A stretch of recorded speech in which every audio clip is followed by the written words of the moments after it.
Okay, Assalamualaikum kepada semua. Alhamdulillah kita ada 24 partisipan. Okay, kita mulakan majlis ilmu kita pada hari ini dengan Ummul Kitab Al-Fatihah. أعوذ بالله من الشيطان الرجيم بسم الله الرحمن الرحيم الحمد لله رب العالمين الرحمن الرحيم مالك يوم الدين إياك نعبد وإياك نستعين اهدنا الصراط المستقيم صراط الذين أنعمت عليهم غير المغضوب عليهم ولا الضالين. Okay, terima kasih diucapkan kepada semua hadirin kerana sudi menghadiri Tazkirah Ramadan Anjuran Institut Bioteknologi Perubatan Molekul IMMB Fakulti Perubatan UiTM Kampus Sungai Buloh. Ini siri tazkirah kita yang ketiga. So insya-Allah minggu depan kita ada siri tazkirah keempat iaitu yang terakhir. So tanpa melengahkan masa, izinkan saya memperkenalkan penceramah kita pada hari ini. Ustaz Afif Izwan bin Haji Nordin, Pengarah Urusan Ihya Ad-Din Resources. So tanpa melengahkan masa, saya ingin mempersilakan Ustaz untuk menyampaikan tazkirahnya yang bertajuk Lailatul Qadar Malam 1000 Keajaiban. Silakan Ustaz. Baik, bismillahirrahmanirrahim. Assalamualaikum warahmatullahi taala wabarakatuh. Alhamdulillahi rabbil alamin. Wassalatu wassalamu ala asyrafil anbiya'i wal mursalin wa ala alihi wa sahbihi ajma'in. Subhanaka la ilma lana illa ma 'allamtana innaka antal alimul hakim.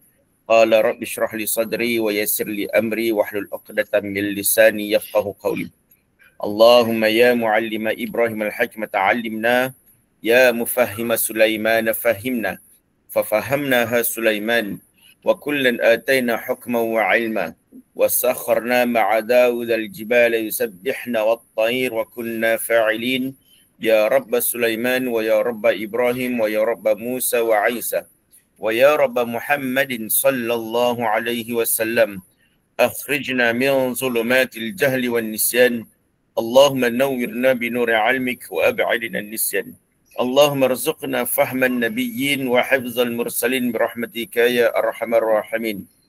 قال الله تعالى في كتابه الكريم بعد أعوذ بالله من الشيطان الرجيم يا أيها الذين آمنوا اتقوا الله حق تقاته ولا تموتن إلا وأنتم مسلمون.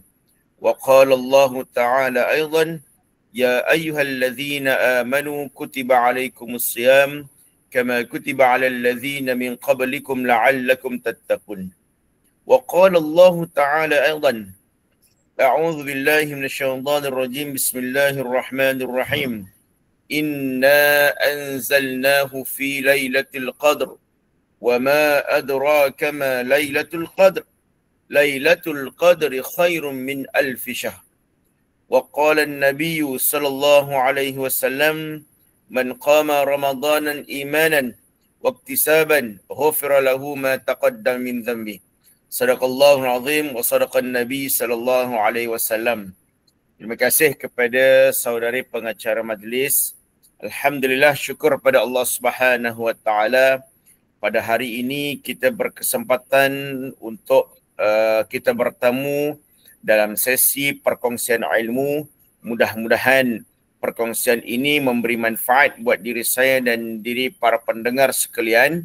Mudah-mudahan akan menjadikan satu motivasi kepada diri kita untuk terus kita meningkatkan momentum di penghujung Ramadan ini. Kita telah masuk pada fasa, hampir masuk kepada fasa yang ketiga bulan Ramadan, yang mana kalau kita lihat dalam satu hadis Nabi sallallahu alaihi wasallam, Nabi kata apa? Awwaluhu rahmah. Yang pertama Ramadan ini pada fasa yang pertama, 10 yang pertama, awwaluhu rahmah wa awsatuhu maghfirah wa akhiru itqun minan nar. Kan? Yang pertengahannya adalah maghfirah. Kita sekarang berada pada pertengahan Ramadan. Hari ini kita berada pada 19 Ramadan. Betul kan? 19 Ramadan. Dan kita berada pada 19 Ramadan. Malam nanti akan bermula pada fasa yang kedua 20 Ramadan, iaitu yang Nabi sebut itqun minan nar, bebas, pembebasan daripada api neraka. Nak bebas daripada api neraka ni bukannya suatu benda yang mudah. Dia perlukan suatu mujahadah yang kuat, suatu mujahadah yang memang betul-betul mantap untuk memastikan diri kita ini bebas daripada siksaan api neraka. Sebab itu perbincangan ataupun perbicaraan kita pada hari ini berkaitan dengan Lailatul Qadar, malam 1000 keajaiban. Semua maklum, semua tahu bulan Ramadan dia bukan bulan sekadar untuk kita tahan lapar dan tahan dahaga. Dia bukan bulan hanya sekadar kita ini tak makan, tak minum di siang hari. Tetapi sudah semestinya Allah Subhanahu Wa Taala nakkan kita ni bila mana kita masuk ke madrasah Ramadan, masuk ke bulan pentarbiahan Ramadan, Allah nak kita menjadi orang yang bertakwa. So macam mana kita nak jadi orang yang bertakwa? Melalui pentarbiahan Ramadan inilah jiwa kita akan terdidik. Iman kita akan meningkat. Kita punya nafsu akan diikat disebabkan dengan pentarbiahan Ramadan. Nak cerita tentang kelebihan Ramadan ini terlampau banyak. Terlalu banyak berkaitan dengan kelebihan-kelebihan yang disediakan oleh Allah Subhanahu Wa Taala dalam bulan Ramadan. Antaranya disebutkan dalam kitab Al-Tibyan karangan Imam An-Nawawi. Antara kelebihan khususnya dalam bulan Ramadan yang lebih spesialnya adalah pada 10 terakhir adalah orang yang memperbanyakkan Al-Quran. Kenapa kata 10 malam terakhir ni nak kena banyakkan Al-Quran? Kenapa nak kena 10 malam terakhir ni nak kena banyakkan sedekah? Kenapa nak kena 10 terakhir ini nak kena banyakkan amal ibadah? Sebab dalam 10 terakhir itu dia ada satu malam yang dipanggil malam Lailatul Qadar. Malam Lailatul Qadar ni dia tak sama dengan malam-malam yang lain. Malam Lailatul Qadar ini dia tak sama dengan malam pada bulan-bulan Rajab, pada malam bulan-bulan Syaban. Dia tak sama dengan malam nisfu Syaban. Dia tak sama malam Maulidur Rasul. Dia tak sama malam 10 Muharram. Malam Lailatul Qadar ini Allah Subhanahu Wa Taala turunkan kan khas untuk kita ni supaya kita ini nanti dapat suatu anugerah yang sangat-sangat special. Malam Lailatul Qadar ini dia berbeza dengan malam yang lain. Cuma setengah orang kan kadang-kadang ada disalahartikan kan malam Lailatul Qadar, kadang-kadang dia ambil tak nak ambil manfaat, dia lebih kepada Lailatul Qamda kan. Lailatul Qamda, lai kan dia kata Lailatul Qamda, Lailatul Jekyll, Lailatul mana lagi, macam-macam lah. Sebab dia kata malam 10 akhir ni lah adalah persiapan untuk aku nak shopping raya, sebab tak sempat dan sebagainya. Sebab biasanya kan malam-malam 10 malam terakhir ni ataupun 10 terakhir inilah baru diumumkan bonus-bonus. Baru-baru ni MB Selangor kata apa? Bonus 1 bulan setengah. Dekat ni lah 10 malam terakhir, 10 hari terakhir ni lah mereka berkusu-kusu. Ada yang baru nak shopping, ada yang baru nak beli kuih raya, buat kuih raya dan sebagainya. Okay? Cuma ialah sampai kadang-kadang lupa nak beribadah, lupa kan sepatutnya mengambil peluang malam Lailatul Qadar yang telah disediakan oleh Allah Subhanahu Wa Taala. Cerita pasal Lailatul Qadar ni, apa istimewa dia? Apa yang ada pada Lailatul Qadar? Sampaikan Nabi sallallahu alaihi wasallam bagi tahu dalam hadis Nabi ni kalau 10 malam terakhir Nabi akan ikat kain. Maknanya Nabi akan nak fokus pada ibadah. Nabi kan, ulama-ulama dulu, ulama-ulama silam, bila masuk je malam 10 Ramadan, mereka mula iktikaf dekat masjid, mereka banyakkan ibadah apa semua kan, sebab mereka tahu ada satu benda yang istimewa dalam Lailatul Qadar ini. Allah Subhanahu Wa Taala berfirman menyatakan keistimewaan dalam bulan Al-Qadar ini, dalam malam Al-Qadar ini. Apa yang Allah Subhanahu Wa Taala nyatakan dalam surah Al-Qadar ayat 1 hingga 3. A'udzu billahi minasyaitonir rajim. Inna Bismillahirrahmanirrahim. Inna anzalnahu fi lailatul qadr. Sesungguhnya telah kami turunkan malam Al-Qadar. Sesungguhnya kami menurunkan malam Al-Qadar. Inna anzalnahu fi lailatul qadr. Wa ma adraka ma lailatul qadr. Apa yang Allah turunkan pada malam Al-Qadar? Allah turunkan Al-Quran pada malam Al-Qadar. Wa ma adraka ma lailatul qadr. Apakah itu malam Lailatul Qadar? Lailatul Qadri khairum min alfi syahr. Malam yang Allah kata ianya suatu malam yang lebih baik daripada 1000 bulan.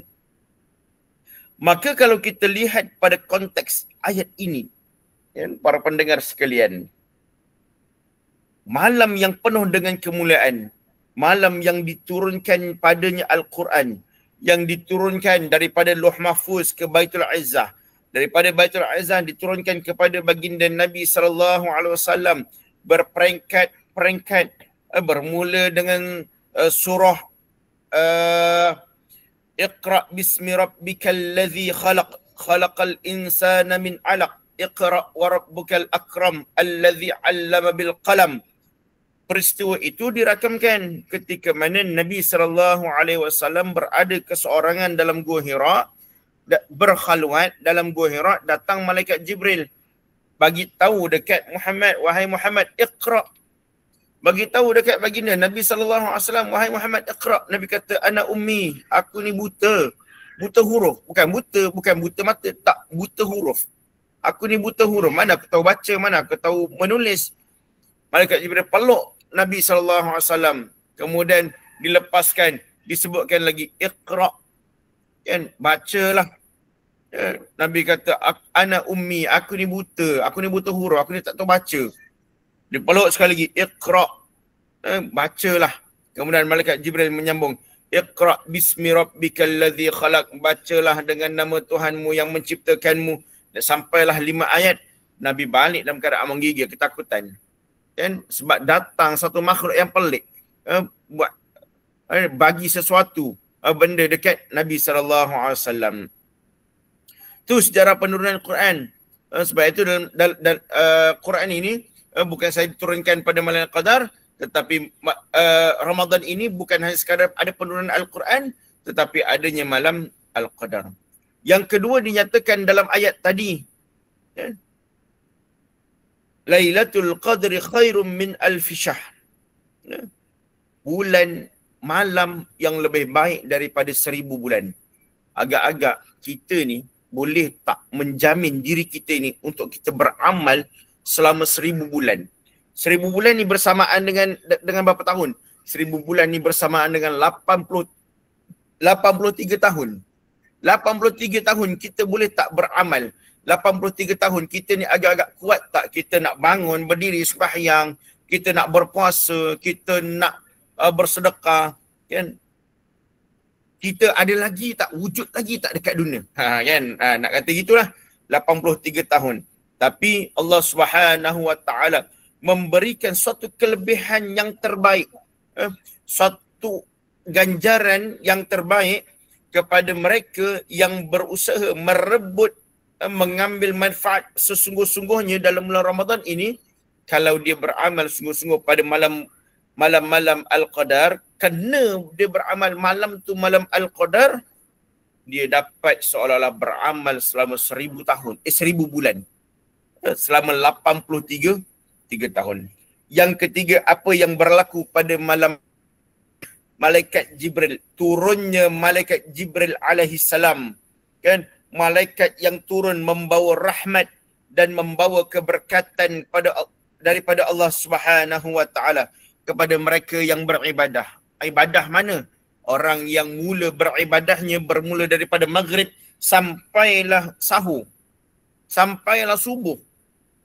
Dia beramal, dia beribadah, dia bersedekah, dia baca Quran, dia berzikir, dia solat sunat tarawih, dia solat sunat witir, dia solat sunat tasbih, dia solat sunat tahajud. Semua solat sunat dia buat pada malam itu. Kalau dia bersedekah, ganjarannya seolah-olah dia bersedekah 83 tahun. Tiap-tiap hari dia sedekah tu. Sampai usia dia 83 tahun. Kalau dia sembahyang tarawih, dia sembahyang tarawih sampai usia dia 83 tahun. Kalau dia tahajud, tahajud dia sampai usia dia 83 tahun. Pahalanya diganjarkan, dilipat gandakan. Kalau bulan Ramadan, tuan-tuan, puan-puan yang dikasihi Allah SWT, bulan Ramadan, kalau dia buat satu kebaikan, kalau dia bersedekah, diganjarkan dengan 700 kali ganda. Bulan biasa, 700 kali ganda.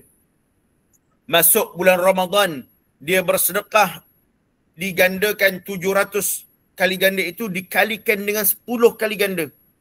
Dia masuk bulan Ramadan, dia bersedekah, kena pada malam Lailatul Qadar, 700 kali 10 kali 83 tahun. Punyalah banyak pahala ganjaran yang Allah berikan. Dan yang keempat, tuan-tuan, puan-puan yang dikasihi Allah Subhanahu Wa Taala, apa yang Allah nak bagi dalam ayat yang saya bacakan tadi dalam surah Al-Qadar? Malam yang penuh dengan ketenangan. Malam yang penuh dengan kedamaian. Malam yang tidak ada kejahatan dan gangguan syaitan. Cuma Nabi kata apa? Iza jaa Ramadan, apabila datangnya Ramadan, futihat abwabul jannah, terbukanya segala pintu-pintu syurga. Ni Allah nak bagi kat kita ni. Wa ghuliqat abwabun nar, dan tertutup rapat-rapatnya pintu neraka Allah Subhanahu Wa Taala. Wa sufidatis syayatin, dan Allah Subhanahu Wa Taala membelenggu, mengikat. Allah Subhanahu Wa Taala PKP kan syaitan ni tak boleh keluar, untuk syaitan ini duduk kat dalam supaya tak ganggu. Sebab itu malam Al-Qadar tidak ada kejahatan, tak ada gangguan syaitan. Apa yang ada? Nafsu. Nafsu. Sebab itu nafsu ni dia tak boleh nak halang. Payah nak lawan, kan? Datanglah malam apa sekalipun. Tapi kalau nafsu kata, tak payahlah, tahun depan ada lagi, cukuplah apa yang kau buat. Kau dah puasa siang hari dah, tak payahlah bangun malam lagi. Nak tarawih lagi, penat, kan? Kau dah puasa siang hari, dah duduk bekerja dan sebagainya. Malam nak pergi tarawih lagi, letih. Tinggal 10 hari je pun, dah buat dah 15 hari pertama hari tu. Cukuplah. Yang 10 hari malam ni, tak apa, kau enjoy. Jom pergi shopping. Jom, banyak lagi mega sale yang potongan-potongan harga, diskaun-diskaun yang banyak dekat shopping kompleks. Jom kita pergi. Nafsu ni dok ajak kita ni nak buat benda-benda tu. Tapi kalau orang yang syaitan tak ada dah time tu. Syaitan dia tengok daripada neraka kan, tengok brother ni, akak ni, okey ada chance ni, dengan nafsu dia pun kalah. Okey, lepas ni sial raya ni, kan? Dia kata, maka pada malam orang yang betul-betul beribadah, orang yang betul-betul mengambil manfaat pada malam tu, dia akan merasa ketenangan, dia akan merasa kedamaian, dia akan mendapat keberkatan daripada Allah Subhanahu Wa Taala kalau dia betul-betul fokus untuk beribadah.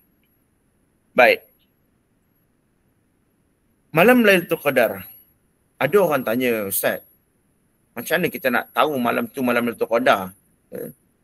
Ada orang kata dulu, dia kata ada orang bagi tahu kat saya, kalau malam Lailatul Qadar ni kalau keluar, kita tengok kadang-kadang boleh nampak pokok sujud, dia kata.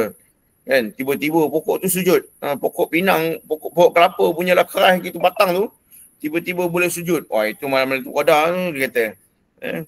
Dia kata malam ni kadang-kadang malam tu sejuk sangat, kan? Sejuk sangat sampai air boleh jadi beku. Dia kata, saya kata memanglah air boleh jadi beku, sejuk sangat kalau letak dekat freezer, kan? So apa tanda-tanda dia, kan? Apa tanda-tanda? Apa yang Nabi SAW nak bagi tahu? Antaranya dalam satu hadis Nabi SAW, yang diriwayatkan daripada Ibnu Khuzaimah. Nabi kata, sesungguhnya Lailatul Qadar adalah malam yang penuh kelembutan. Makna kelembutan ni apa? Rasa tenang, rasa nyaman, rasa damai, seronok, kan? Kemudian Nabi sambung, tidak ada panas dan tidak sejuk. Dia so-so je, light-light je dia punya cuaca tu kan. Tak panas sangat, tak sejuk sangat, kan? Dia kata, Ustaz, malam sejuk Ustaz. Oh, sejuk. Rupanya cek-cek memanglah sejuk, kan? Dia pasang aircon 16 darjah Celsius. Memanglah sejuk, kan? Jadi orang tak tahan sejuk, pasang 16 memang sejuk lah, kan? Dia kata, oh patutlah malam tadi sejuk. Biasa pasang 25. Rupanya isteri dia tekan sampai 16. Patut sejuk lain macam. Dia kata, rugi malam tadi tak dapat Al-Qadar. Kan? Seronok tidur sebab sejuk sangat. Dia kata. Dia tidak terlalu panas. Kan? Ataupun, dan juga matahari pada keesokan harinya, dia paginya bersinar kemerah-merahan dan lembut. Dia bila bangun pagi, cuaca matahari tu, dia seolah-olah macam ada filter. Gambaran tu tengok, oh tenang, tak silau, kan? Pergi kerja, kadang-kadang pagi-pagi pergi kerja kan, orang tarik dia yang tempat cermin tu kan, silau dan sebagainya. Pakai kacamata hitam kan. Pukul 6 pagi dah pakai kacamata hitam dah, takut silau kan. Padahal gelap lagi. Kan? Pagi tu dia tidak panas kan. Mata kita redup je tengok cuaca. Baik. Kemudian apa lagi? Malam dia akan rasa tenteram. Kan? Tadi matahari kan, tak rasa panas, tak menyilaukan, tidak terlalu terik, redup. Malam pula rasa aman, rasa tenteram. Malam bermula maghrib tu, sampailah ke subuh, dah rasa relax je. Tenang je. Tapi tuan-tuan, perempuan yang dikasihi Allah Subhanahu Wa Taala, tanda-tanda ini bukanlah suatu yang dapat dikesan secara saintifik. Dia tak adalah dapat dikesan dengan cara kajian yang secara detail, secara saintifik. Cuma dia akan dapat dirasai, dapat dirasai bagi orang yang mengamalkan. Pengalaman-pengalaman orang yang mengamalkan, yang menghidupkan malam Al-Qadar. Dia beribadah pada 10 malam terakhir, pada suatu malam tu dia rasa lain macam, dia rasa pelik. Dia rasa malam ni rasa macam jiwa ni rasa lapang, jiwa ni rasa tenang, jiwa ni rasa tenteram, kan? Samalah juga kalau kita baca macam mana apa yang berlaku, pengalaman ulama-ulama silam, kan? Ulama-ulama yang terdahulu, bagaimana mereka ini menghidupkan malam-malam akhir.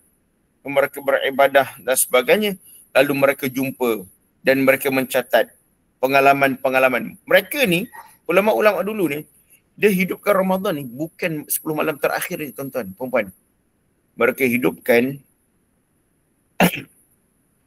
malam-malam Ramadan ini sepanjang malam. Daripada malam pertama sampailah malam ke-30 atau malam ke-29.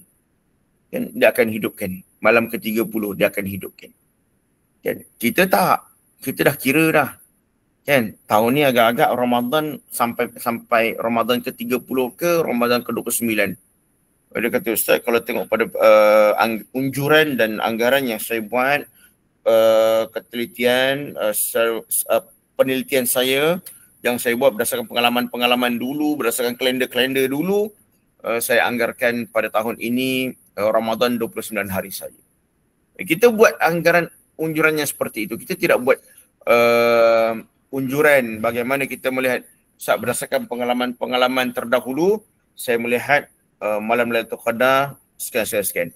Ulama ada menyatakan antaranya Imam Asy-Syadzili, antaranya Imam Al-Ghazali.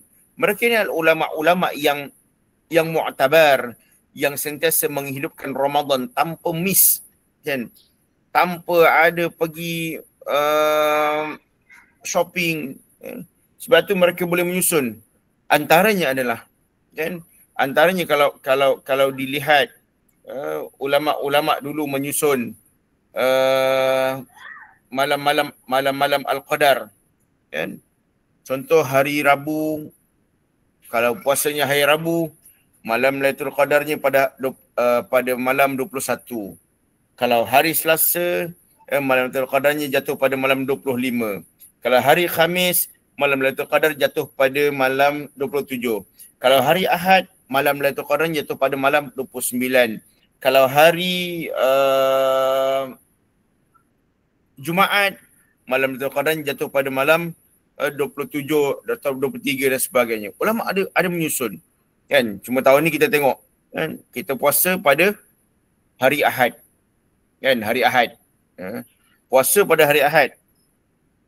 Imam Ghazali, Imam Ash-Shazili menyatakan kalau awal puasanya hari Ahad, ada kemungkinan besar malam Lailatul Qadarnya ada pada malam 29.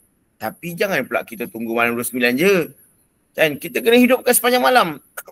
Walaupun ulama menyatakan itu hanya pandangan ulama, itu hanya pengalaman mereka berdasarkan apa yang mereka lakukan, apa yang mereka buat pada malam 10 terakhir. Sebab tu kena buru betul-betul malam 10 terakhir. Jangan kita jadi macam orang lain yang patutnya buru Lailatul Qadar tapi dia buru shopping raya. Dan patutnya malam-malam 10 malam terakhir ini gigih pergi masjid. Bersungguh-sungguh pergi masjid. Tapi tidak. Kan ada yang gigih bersungguh-sungguh. Naik kursi roda pun kursi roda lah. Yang penting dapat pergi shopping. Kan pada 10 malam terakhir. Kan masjid-masjid lengang. Surau-surau lengang. Yang ramai kat mana? Dekat pasar raya.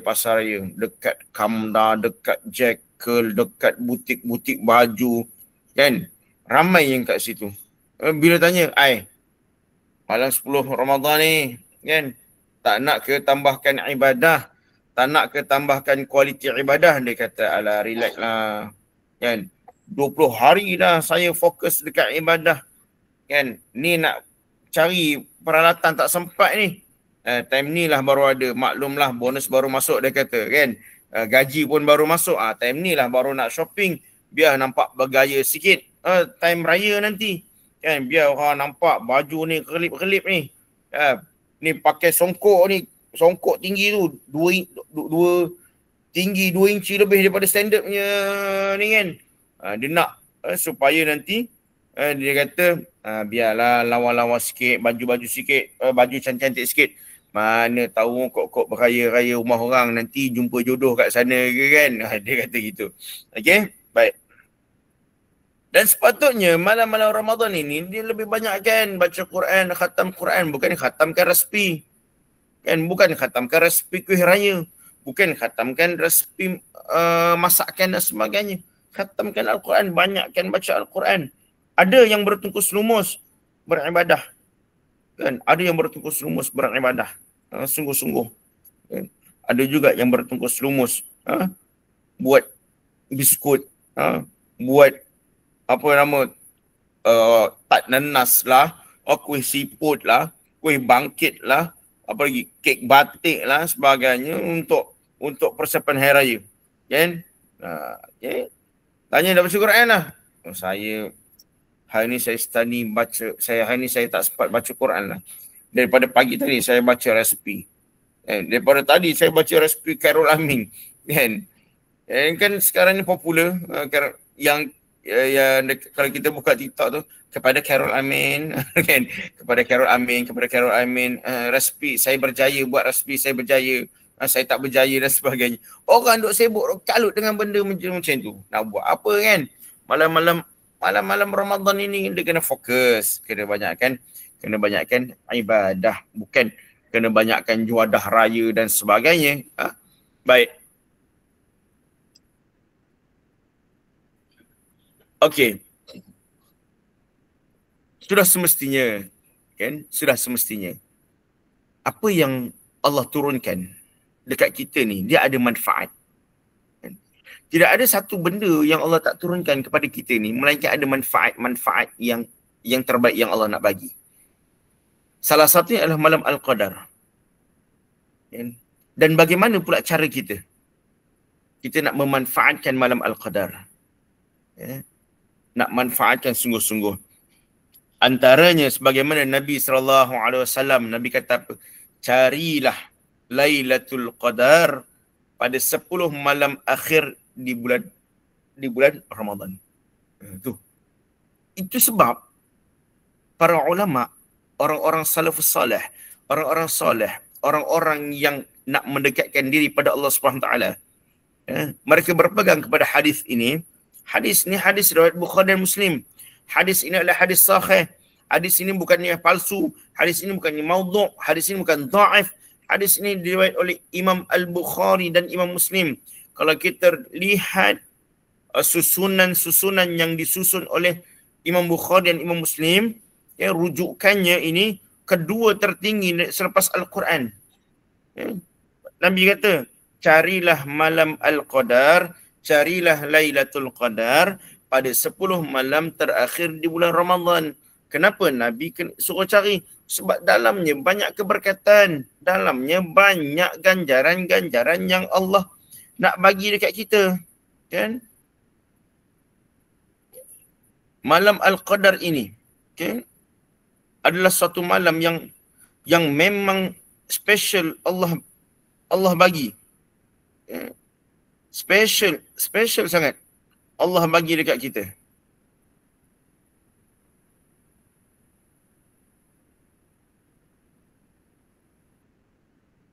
Dia adalah suatu benda yang diturunkan oleh Allah Subhanahu Wa Taala. So apa benda yang kita kena buat pada malam Al-Qadar ini? Apa benda yang kita nak kena buat? Apakah kita duduk saja ataupun kita hanya tunggu ataupun kita manfaatkan sungguh-sungguh? Yang pertama sekali tuan-tuan, puan-puan yang dikasihi Allah Subhanahu Wa Taala, okey, banyakkan, kalau boleh kita banyakkan bangun untuk solat malam, qiyamul lail. Nak jadi night owl, biarlah dalam ibadah, bukan scrolling tanpa hala tuju. Kan? Kita nak overnight, biarlah kita dalam ibadah. Kan? Kita nak sampai ke malam, biarlah dalam kita beribadah. Bukan kita duk scroll TikTok, kita duk scroll Instagram, kita duk scroll FB sampai terlepas untuk kita beribadah. Rugi. Kan? Rugi. Kita nak, kita nak dalam bulan Ramadan ini nanti, yang Allah Subhanahu Wa Taala turunkan, kan?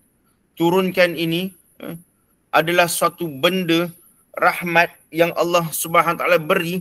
Dia bukannya sebagaimana pesta-pesta flash sale ataupun midnight sale, tetapi ia adalah satu rahmat sale yang diturunkan oleh Allah Subhanahu Wa Taala. Direct. Kan? Direct. Allah nak bagi. Direct. Allah nak bagi pada kita. Dia bukan macam cash on delivery daripada Lazada. Dia bukan cash on delivery daripada Shopee. Dia bukan cash and delivery daripada TikTok. Tapi ganjaran ni Allah nak bagi rahmat on delivery daripada Allah Subhanahu Wa Taala. Tu rugi kalau kita ambil. Kan? Dan malam ni, malam Ramadan, malam Lailatul Qadar ni, kalau dia manfaatkan dengan sesungguh-sungguhnya, orang yang anxiety, orang yang overthinking, orang yang depressed, dia akan merasa ketenangan yang lain macam. Sebab dia menghidupkan malam-malam Ramadan dengan qiyamul lail, dengan penuh ketenangan, sunyi. Dia mengadu pada Allah, wahai Allah, aku ni ada problem, wahai Allah. Aku ni ada masalah, wahai Allah. Yang bantu aku, ya Allah. Buka semua permasalahan-permasalahan aku, wahai Allah. Kan macam-macam kita bekerja ni, macam-macam masalah kan. Ada masalah dengan pejabat, ada masalah dengan kawan-kawan, ada masalah dengan kerja, tugasan dan sebagainya, Allah bagi satu malam yang special untuk kita merasa ketenangan, merasa kelapangan. So, minta dekat Allah. Banyakkan doa, tuan-tuan, puan-puan. Banyakkan doa. Antara doa yang dianjurkan oleh baginda Nabi SAW, Allahumma innaka afuun tuhibbul afwa fa'fu anna. Allahumma innaka afuun tuhibbul afwa fa'fu anni. Wahai Allah, Engkau Maha Pengampun, suka mengampuni, maka ampunkanlah aku. Kan? Allah ni punyalah sayangnya Allah dekat kita, punyalah besarnya rahmat Allah Subhanahu wa taala kat kita. Punyalah kita ni, Allah ni rindu dekat kita. Allah nak kita datang dalam keadaan kita ni penuh dosa. Datang dalam keadaan kita ni penuh dengan noda, penuh dengan kealpaan. Tapi Allah sambut kita. Kita pergi dekat Allah, Allah akan sambut kita. Buruk mana pun kita, keji mana pun kita, Allah akan sambut kita. Dan bila mana kita minta ampun, wahai Allah, ampunkanlah dosaku, wahai Allah. Wahai Allah, ampunkan dosaku, wahai Allah. Allah akan perkenankan. Allah akan ampunkan. Setiap doa kita mustajab, tuan-tuan. Dan kita tak payahlah pergi jumpa orang ni, minta doa kau mustajab. Tak, doa kita ni mustajab. Kenapa saya kata begitu? Allah Subhanahu wa taala menyatakan dalam firman-Nya, ud'uni astajib lakum.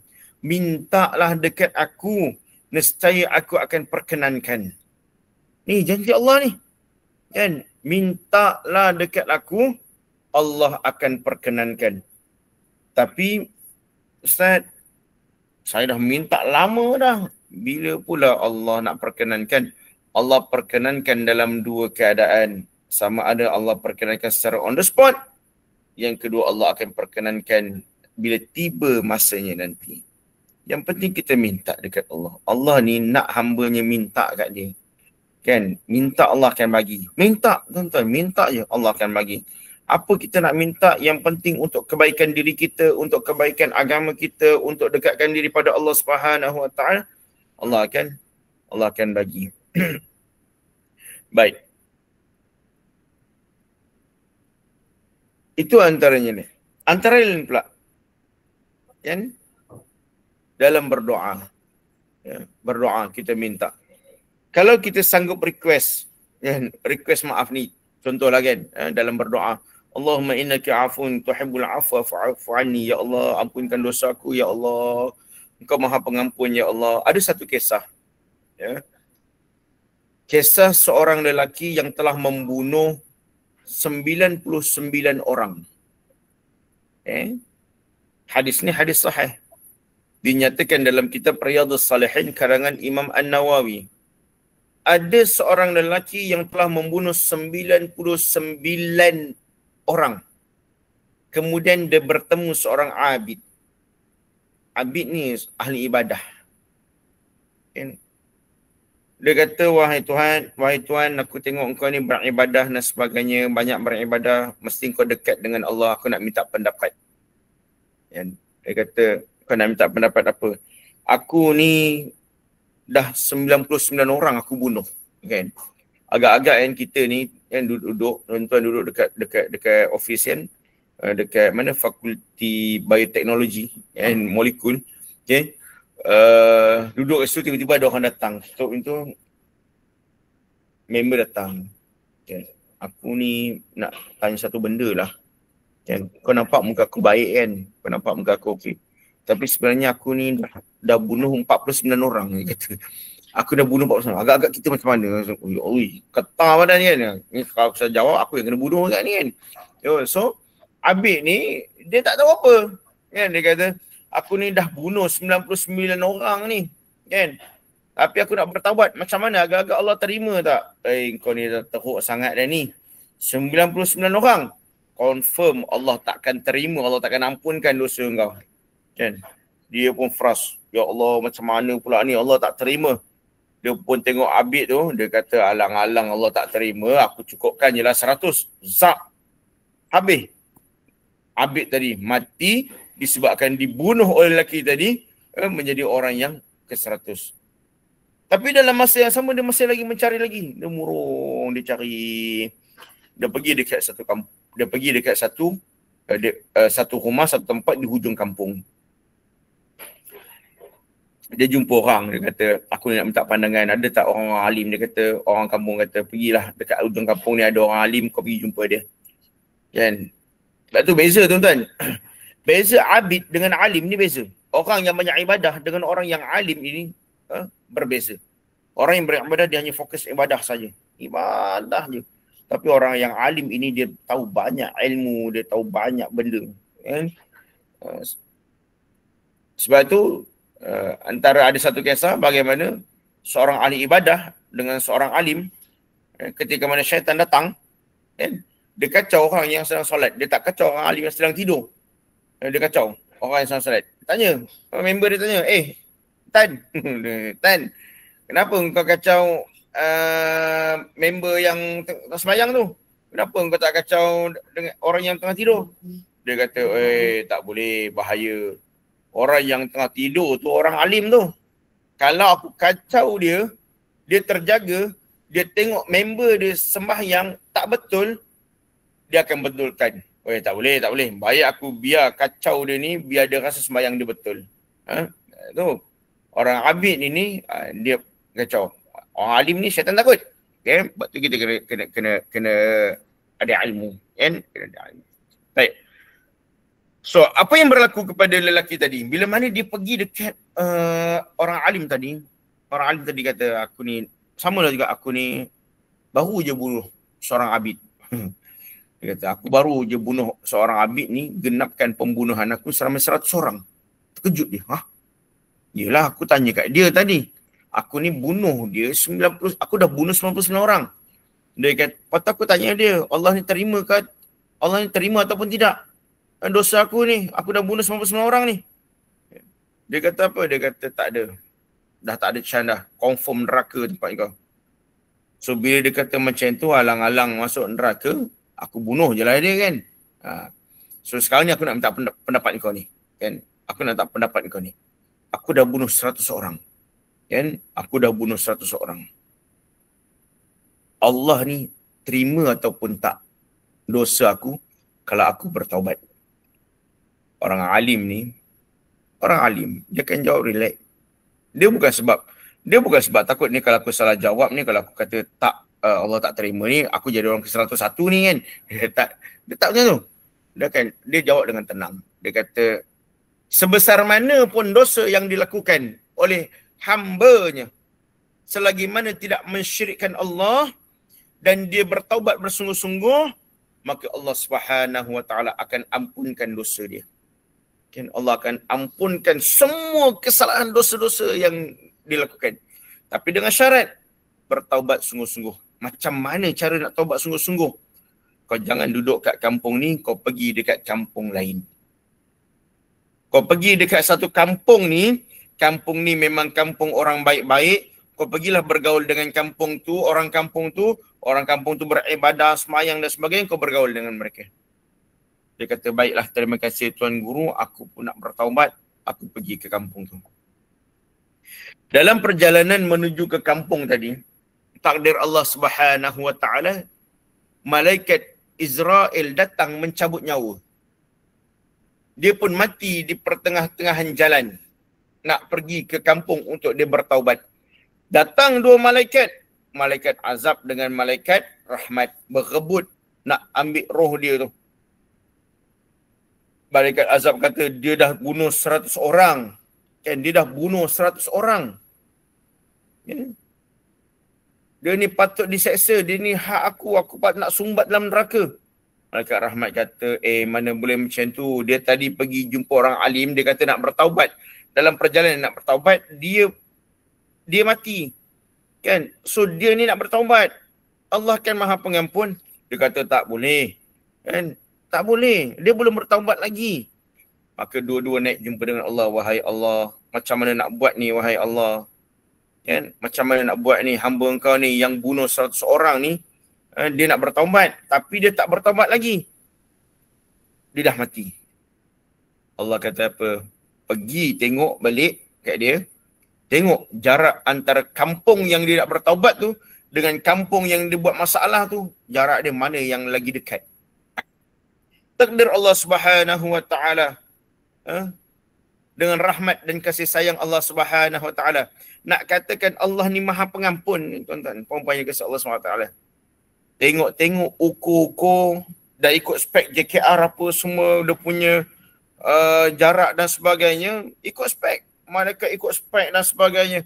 Ikut spek JKR, ikut spek daripada ni engineer dan sebagainya. Dia tengok, dia kata, wahai Allah, selepas buat penelitian, dapati bahawa simpulan ini mati dalam jarak yang sangat dekat dengan kampung untuk dia pergi bertaubat. Untuk dia mengislahkan diri dia, untuk dia memperbaiki diri. Dekat, wahai Allah. Maka apa Allah kata? Kalau begitu, ambil rohnya, diletakkan di tempat rahmat Allah Subhanahu wa taala. Allah Subhanahu wa taala ampunkan dosanya. Kan? Dengan rahmat Allah SWT. Maka malaikat rahmat ambil dia. Ambil dia. Malaikat azab tak dapat ambil dia. Sebab dia meninggal dalam rahmat Allah Subhanahu wa taala. Dia meninggal dalam kasih sayang Allah Subhanahu wa taala. Dia meninggal dalam pengampunan Allah Subhanahu wa taala. Sebab itu kita jangan pernah jemu untuk kita doa, kita minta perbanyakkan doa. Allahumma innaka afuun tuhibbul afwa fa'fu anni. Wahai Allah, ampunkan dosaku. Wahai Allah, sebab Engkau ni Maha Pengampun. Kita ni, dan contoh kan. Contoh, kita ni kadang-kadang, bukan kita lah, tuan-tuan ke perempuan ke kan, yang ada apa pasangan dan sebagainya kan, ataupun ada yang lepas dah break ke dah clash ke kan. Contohlah gaduh kan, gaduh. Kadang-kadang ada orang tu kan, dia sanggup tau. Bila dah gaduh apa semua, dia pun tak apalah, kita putus lah. Tapi dalam masa yang sama, dia sanggup request minta maaf dekat ex dia tau. Lepas break up. Dia nak balik ex dia tu, dia minta maaf sungguh-sungguh dan sebagainya. Kan? Itu dengan manusia. Tapi kenapa dengan Allah Subhanahu Wa Taala kita nak request ampun, kita tak nak pun request ampun. Banyak dosa kita dengan Allah, kita tak nak pun request ampun. Tapi dengan orang kita request tolonglah kan, sebagainya kan. Okeylah, apa, I salah, I minta maaf dan sebagainya. Tapi dengan Allah tak nak pun kata wahai Allah, aku ni banyak salah, wahai Allah, aku ni minta ampun dekat Allah. Sedangkan Allah ni Maha Penyayang. Allah ni lagi Maha Penyayang daripada makhluk. Allah ni lagi Maha mencintai makhluknya. Tapi dia tak nak. Tapi kita tak nak pergi. Rugi.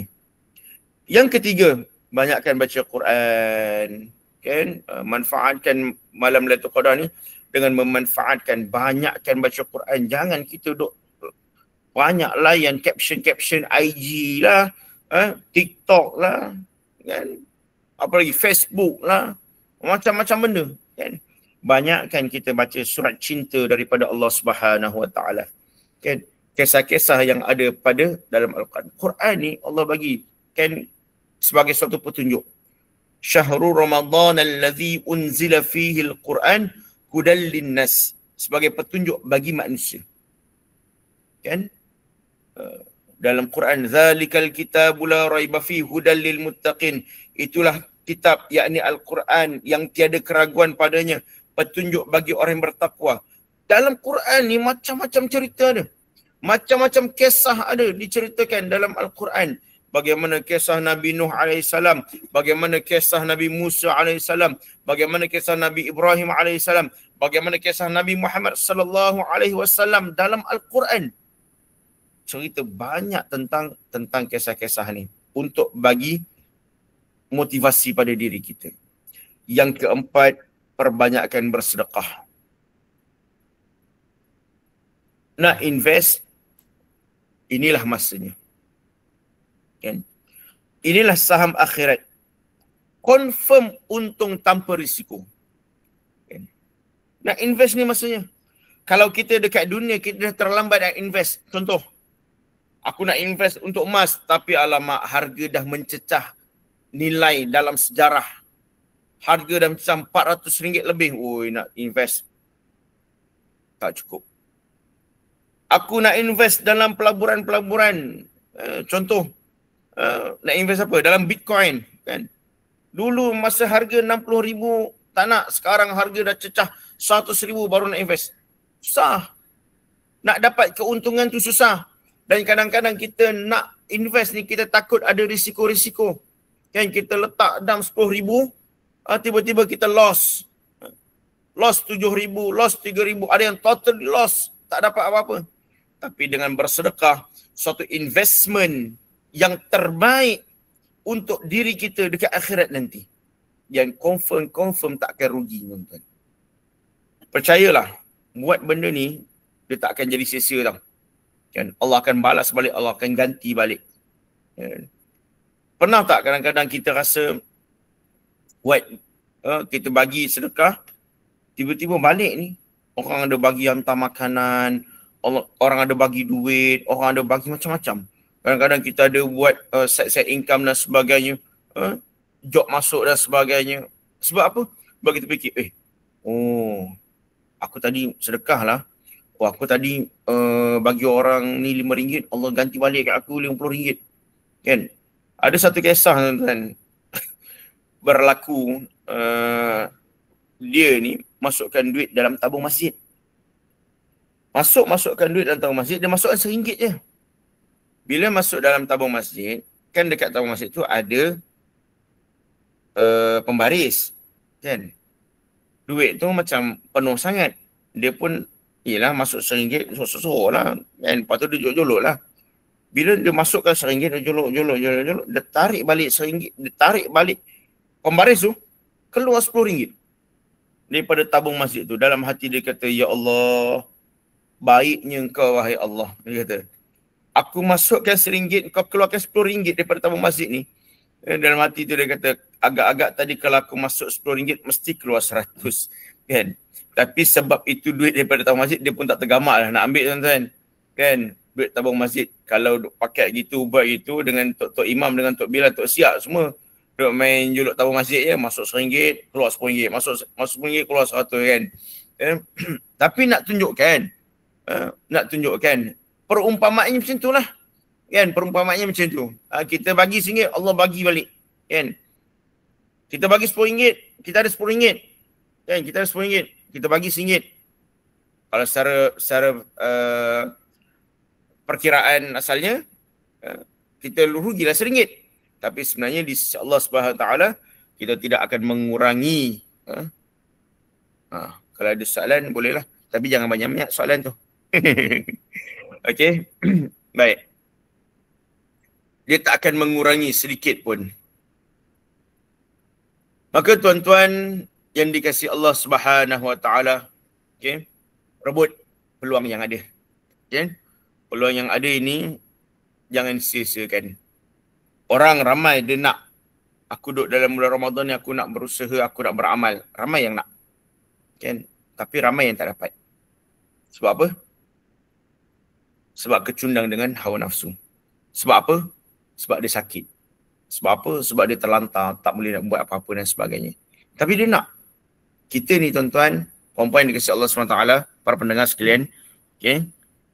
Kita ni, orang yang dah dibagi peluang oleh Allah SWT untuk kita beramal sungguh-sungguh, beribadah sungguh-sungguh.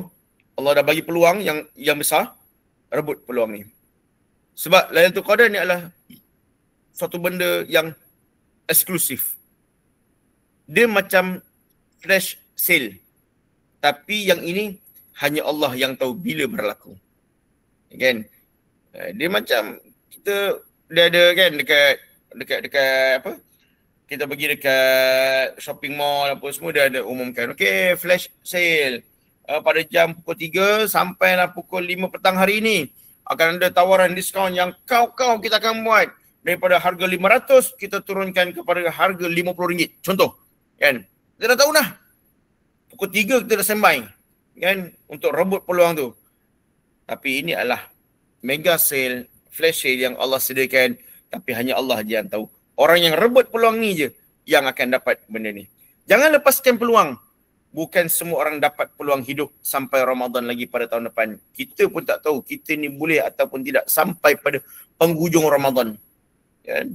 Kita ni boleh tak dapat hidup, bukan nak kata pada tahun depan, tak, penghujung Ramadan ni kita dapat tak?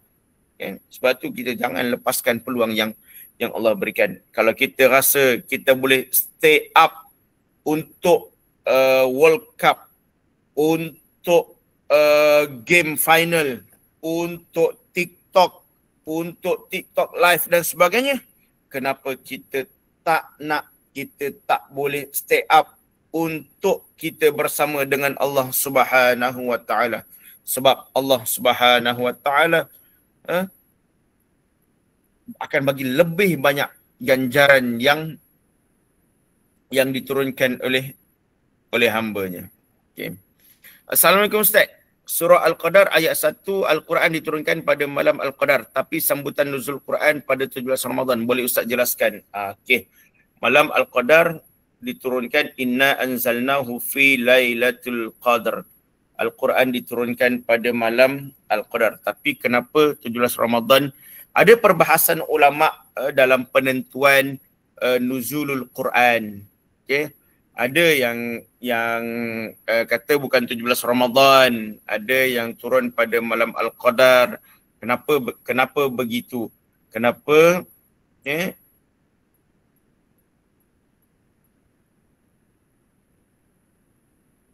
kenapa perkara itu berlaku? Ya.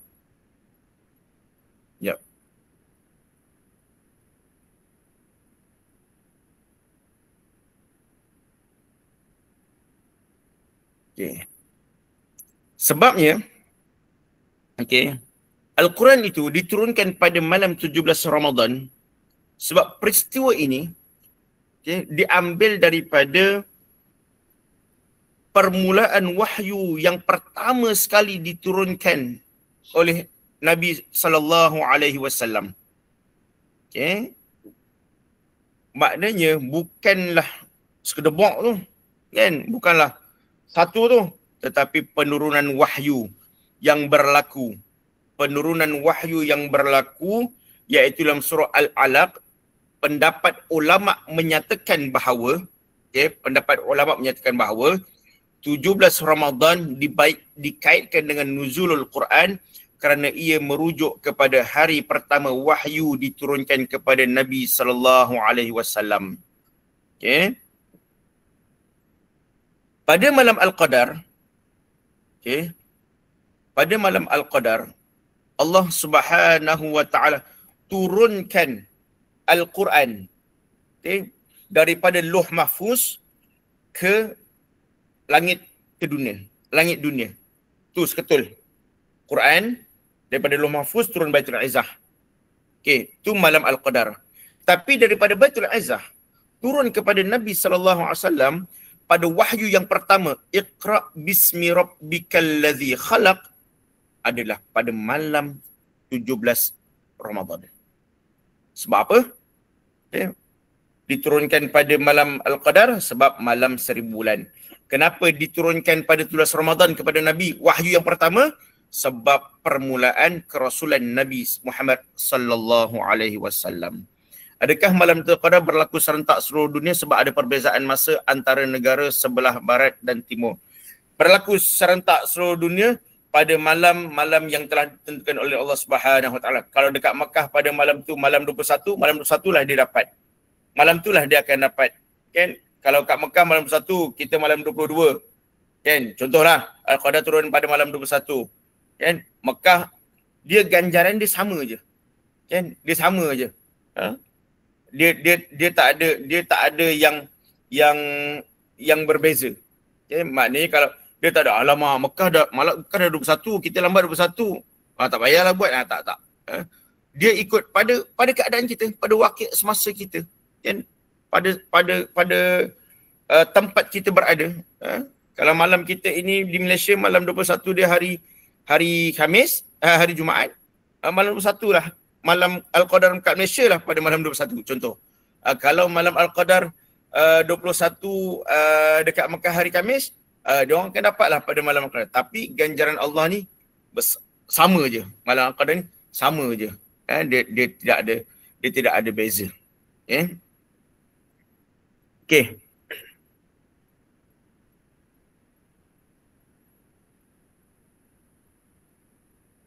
Ada soalan lain? Dah tak ada Ustaz. Tak ada?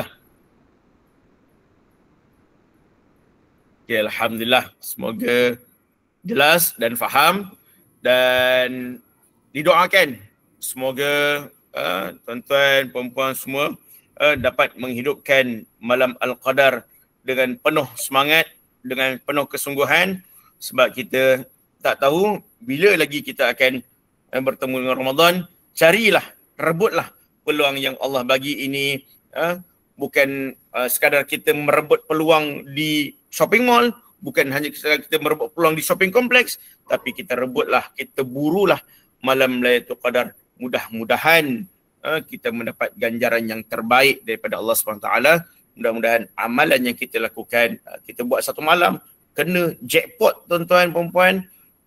Malam tu malam Lailatul Qadar, pahala kita berpanjangan selama 83 tahun insya-Allah. Jadi saya kira sekadar itu saja perkongsian saya pada hari ini. Mudah-mudahan ada manfaat buat kita semua. Apa yang baik itu datang daripada Allah, yang kurang yang lemah adalah kelemahan diri saya sendiri. Aku qauli hadza wa astaghfirullahal azim li wa lakum. Assalamualaikum warahmatullahi taala wabarakatuh. Terima kasih kepada semua dan pihak penganjur. Terima kasih Ustaz. Saya mewakili Institut Bioteknologi Perubatan Molekul IMMB Fakulti Perubatan UiTM Kampus Sungai Buloh merakamkan jutaan ucapan terima kasih kepada Ustaz Afif Izwan atas perkongsian yang amat bermakna tadi. Semoga kita semua beroleh manfaat daripada perkongsian tadi. Tidak lupa juga saya ingin mengingatkan kepada hadirin untuk mengisi kehadiran di link yang telah saya kongsikan di ruangan chat. Dan juga rakaman akan saya upload di saluran YouTube IMMB seperti yang telah saya kongsikan di ruangan chat. Okey, minggu depan kita ada siri Ramadan, siri Tazkirah Ramadan terakhir yang keempat, juga pada hari Khamis 27 Mac jam 12 hingga 1. Link juga telah saya kongsikan di ruangan chat. Jadi terima kasih banyak Ustaz. Terima kasih kepada semua yang sudi mendengar. Terima kasih. Baik. Okay, terima kasih semua. Saya beransur dulu. Assalamualaikum. Waalaikumsalam warahmatullahi.